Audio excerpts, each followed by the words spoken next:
Happy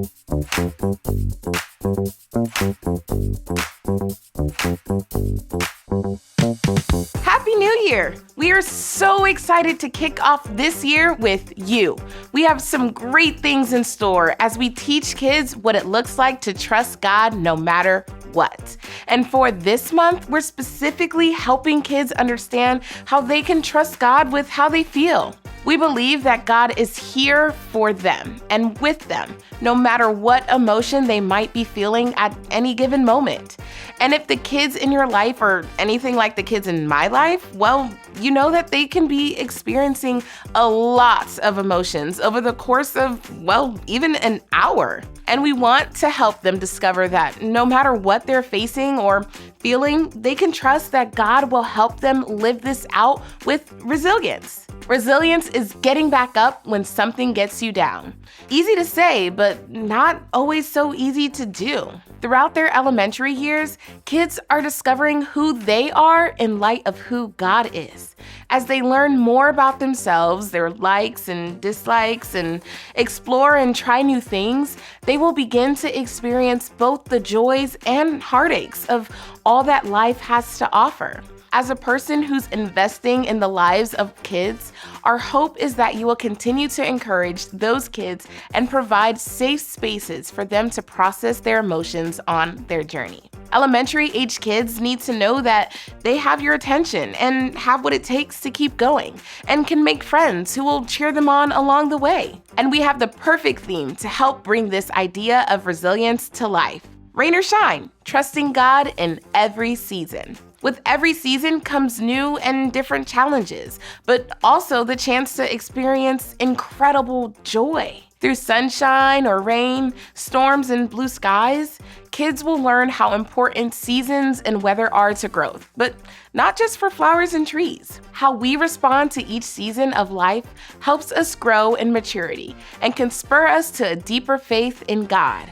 This is especially true when it comes to our emotions. Just as seasons come and go, so do our emotions. And how we choose to handle those emotions can shape us and teach us a lot about how God cares for us. Thankfully, the people who wrote the Bible have a lot to say that can help the kids in your life navigate their emotions and live with resilience. And as we read through scripture, we discover that Jesus experienced those emotions too. He trusted God with his emotions, and we can as well.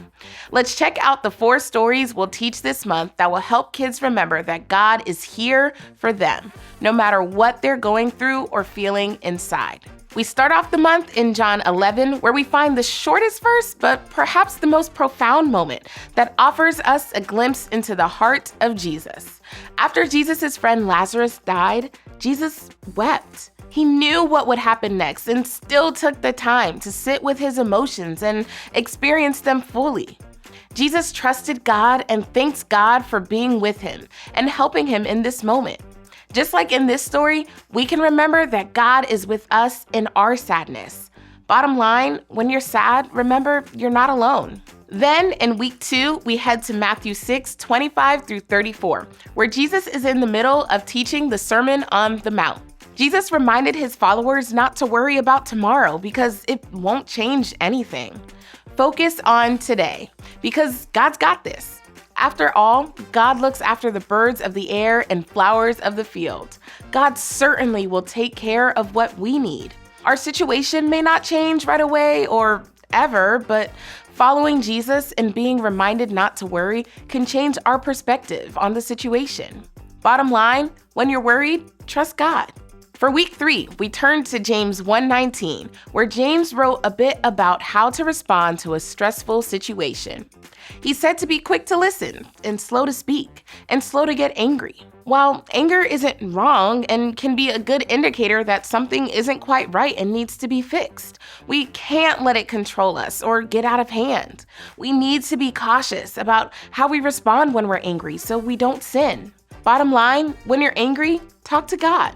We close out the month with the story of 2 believers, Paul and Silas, found in Acts 16:16 through 40.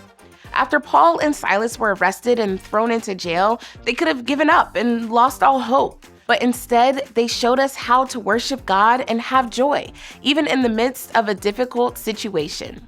Bottom line, God can help you choose joy. As we learn more about how God can help us have resilience, we hope kids and families take this memory verse to heart. In Psalm 31:24, the psalmist writes, "Be strong, all you who put your hope in the Lord. Never give up." This verse is so important to hide in our hearts, to help us remember that when we're facing hard times, that we can trust God no matter what. God will give us the strength to have resilience in the face of all sorts of setbacks. When it comes down to it, we all have experienced things that we would have never experienced if we didn't push through the difficult times. When you get to the other side, you'll see something that you would have never seen before and realize that with God's help, you can do hard things.